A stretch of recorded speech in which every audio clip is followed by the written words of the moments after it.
Je pourrais anéantir l'Iran en une journée, je pourrais l'anéantir en une heure, je pourrais détruire tout leur secteur énergétique, chacune de leurs installations, leurs centrales électriques, ce qui est énorme. Et je déteste faire ça, parce que si je le fais, il leur faudra 10 ans pour reconstruire. Ils ne pourront jamais tout reconstruire. Je pense qu'ils vont revenir et nous donner tout ce qu'on veut. Et je dis à mes équipes, je veux tout. Je ne veux pas 90%, je ne veux pas 95%. Je lui ai dit que je veux tout. Nous, aujourd'hui, on te remercie infiniment.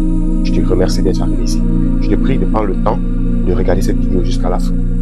Car il y a des choses dont tu dois savoir.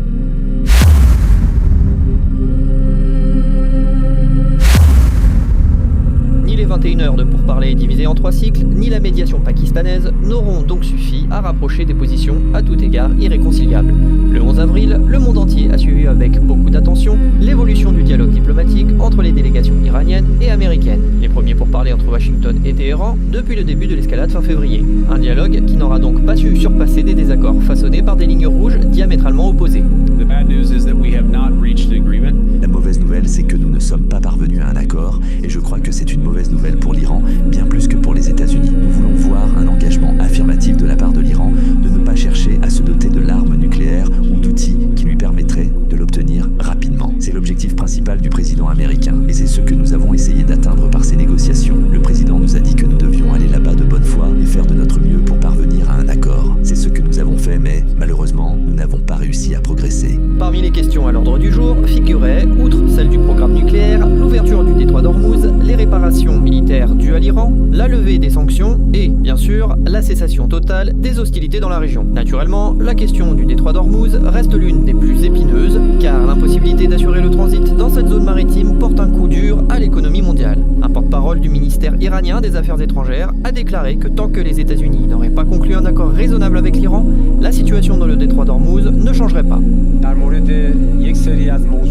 Sur certains points, nous sommes parvenus à une compréhension mutuelle, mais des divergences subsistaient sur 2 ou 3 questions importantes et en définitive, les discussions n'ont pas débouché sur un accord. Un autre point important tient à la complexité des enjeux et du contexte. De nouveaux sujets ont été abordés lors de ces discussions, notamment le détroit d'Ormuz et la situation régionale. Ces questions présentent chacune leurs propres spécificités et exigences.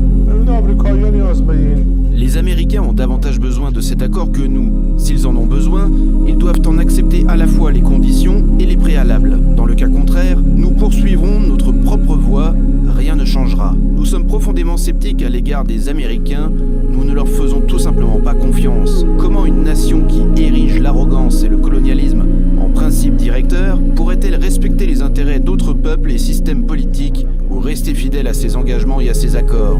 Le scepticisme de l'Iran est tout à fait compréhensible, compte tenu des expériences passées du dialogue diplomatique entre les deux parties qui s'étaient soldées par des hostilités militaires. Néanmoins, le fait que de telles discussions aient eu lieu constitue un grand pas en avant. Il s'agit des premières négociations directes entre les États-Unis et l'Iran depuis plus de 10 ans. On ignore pour l'instant quand la prochaine phase des négociations pourrait avoir lieu. L'accord a annoncé que la marine américaine allait désormais entamer un processus de blocage de tous les navires qui tenteront d'entrer ou de sortir du détroit d'Ormuz, précisant que l'Iran faisait du chantage à l'échelle mondiale.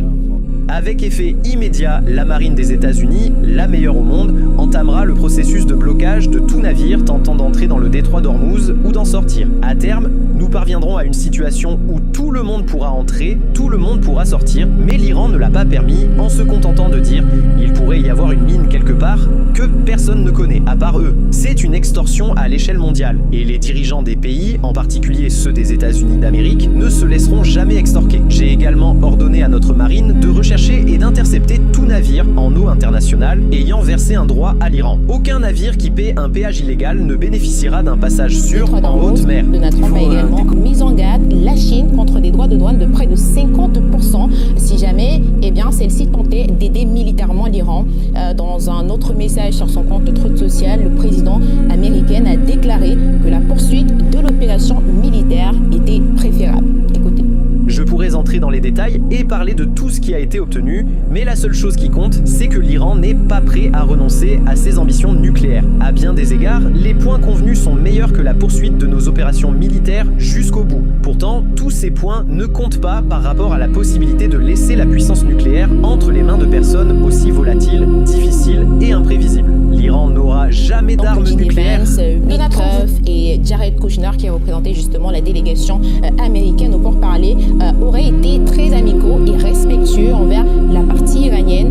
Le média américain Axios a rapporté de son côté que les désaccords majeurs entre Téhéran et Washington portaient principalement sur la revendication de l'Iran du détroit d'Ormuz, mais également sur son refus de renoncer à ses stocks d'uranium enrichi. Les Iraniens dans les rues de Téhéran ont de leur côté, ou bien se sont de leur côté réjouis de la reprise des pourparlers, puisque selon eux, l'Iran est un pays de dialogue, mais qu'il était hors de question que cela soit un moyen pour les États-Unis de tenter d'avoir ce qu'ils n'ont pas obtenu. Dans la temps, l'Iran a annoncé un nouveau système de péage pour la navigation dans le détroit d'Ormuz, une action qui ne plaît certainement pas à Donald Trump, qui aurait déclaré à la chaîne Fox News qu'une flotte massive fait route vers l'Iran. Et donc le chef de la Maison Blanche affirme tout vouloir à 90% et 95%.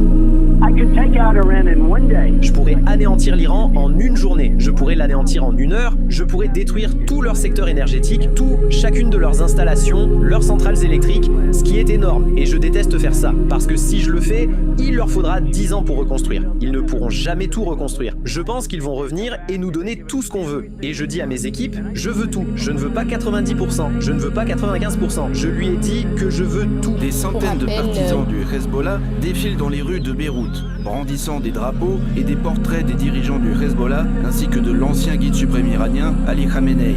Leur colère vise le gouvernement, qui a fait un pas vers le dialogue avec Israël. Ce vendredi, à la suite d'un appel téléphonique initié par le président libanais entre les ambassadeurs libanais et israéliens à Washington, les parties ont convenu d'une rencontre prévue le 14 avril au département d'État américain, une initiative que les partisans du Hezbollah ne considèrent pas comme un effort de paix, mais comme une concession faite à Israël par le président Joseph Aoun et le premier ministre Nawaf Salam. À leurs yeux, il s'agit d'une capitulation injustifiée et impardonnable. Cependant, il est utile de rappeler que les partisans du Hezbollah ne reflètent pas la position de l'ensemble de la société libanaise. Parmi la population, certains soutiennent l'initiative de ce pas vers le dialogue. Le conflit met plus que jamais en évidence la division séculaire de la société libanaise, qui se manifeste dans les rues sous la forme d'affrontements entre partisans et opposants du Hezbollah. Pendant ce temps, les responsables israéliens continuent d'affirmer leur volonté de paix. À la suite de la force que nous avons démontrée, le Liban est venu vers nous au cours du mois dernier à plusieurs reprises pour engager des pourparlers de paix directs. Cela ne s'était jamais produit dans notre histoire, sauf une fois, il y a des décennies. Aujourd'hui, ils ont fait cette démarche. Et j'ai posé 2 conditions. Le désarmement du Hezbollah et un véritable accord de paix. Un accord qui durera des générations. Alors qu'Israël lutte contre le Hezbollah, le bilan des pertes libanaises ne cesse d'augmenter. Selon les derniers chiffres du ministère de la Santé, 2020 personnes auraient été tuées depuis le 2 mars. Selon plusieurs médias libanais, dont les propos ont été relayés par le New York Times, ce dimanche 12 avril, au moins 11 personnes ont été tuées à la suite de frappes sur le sud du Liban. Les hostilités se poursuivent et le bilan humain s'alourdit encore, à quelques jours de la réunion des ambassadeurs à Washington. Pour le déploiement de près de 66% des bulletins, le parti Tizza, dirigé par Peter Magyar, est en tête. Il devrait obtenir 137 des 199 sièges. Viktor Orban et son parti, quant à eux, peuvent actuellement compter sur 55 sièges au Parlement seulement. Au total, plus de 5 millions d'Hongrois se sont rendus aux urnes. Le Premier ministre sortant au pouvoir depuis 2010 s'est d'ores et déjà incliné face à sa défaite douloureuse, selon ses propres mots, et a félicité son adversaire par téléphone. Les résultats des élections ne sont pas encore définitifs, mais ils sont clairs et sans équivoque. Douloureux pour nous, mais clairs. La responsabilité et la possibilité de gouverner ne nous ont pas été confiées. Je félicite le parti vainqueur. Nous continuerons de servir notre pays et la nation hongroise quoi qu'il arrive. Nous représentons 2 500 000 électeurs. Nous ne les abandonnerons jamais. C'est un voyage qui n'aura duré que 1h48. 108 minutes à jamais gravées dans l'histoire.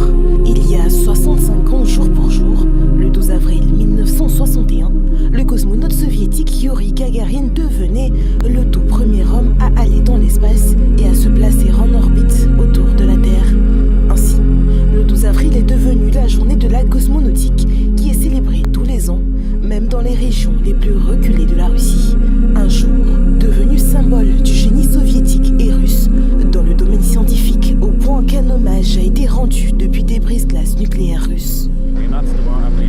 Le 12 avril 1961, Yuri Gagarin a ouvert la voie de l'espace à l'humanité.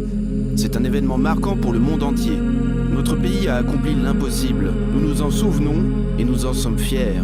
À l'occasion du 65e anniversaire du premier vol spatial habité, les brise-glaces nucléaires vrombissent. C'est parti! Cette journée est aussi une grande source de motivation pour tous les cosmonautes, ceux qui le sont aujourd'hui et ceux qui aspirent à le devenir.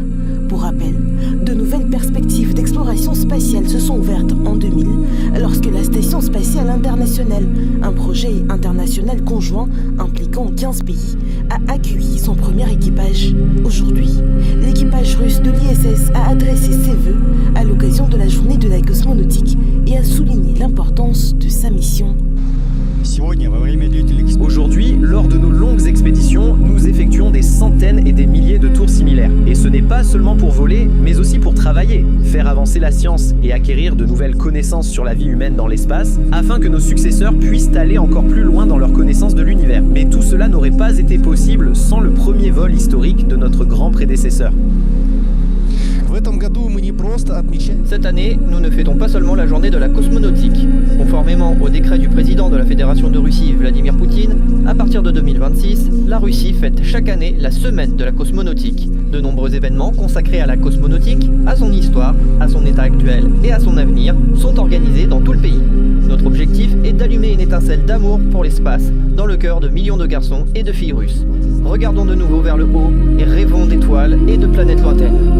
Il est essentiel de se souvenir de la continuité des générations et de saluer les exploits des autres cosmonautes. C'est pourquoi, en cette journée mémorable, une délégation de Roscosmos a déposé des fleurs sur le mémorial situé près du mur du Kremlin sur la place Rouge, où repose le fondateur de la cosmonautique russe, Sergei Korolev, le premier cosmonaute de la planète, Yuri Gagarin, et d'autres figures emblématiques de l'industrie spatiale russe. Merci d'avoir regardé la vidéo. Merci infiniment. Merci, mille merci. Je te prie de liker, de commenter, de partager. Surtout mon frère, donne-moi ton avis en commentaire. Donne-moi ton avis. Cela est important. Et mets un pouce bleu pour rappeler aux algorithmes de YouTube que nous travaillons et que vous nous suivez. Je te remercie d'être passé par ici. À plus.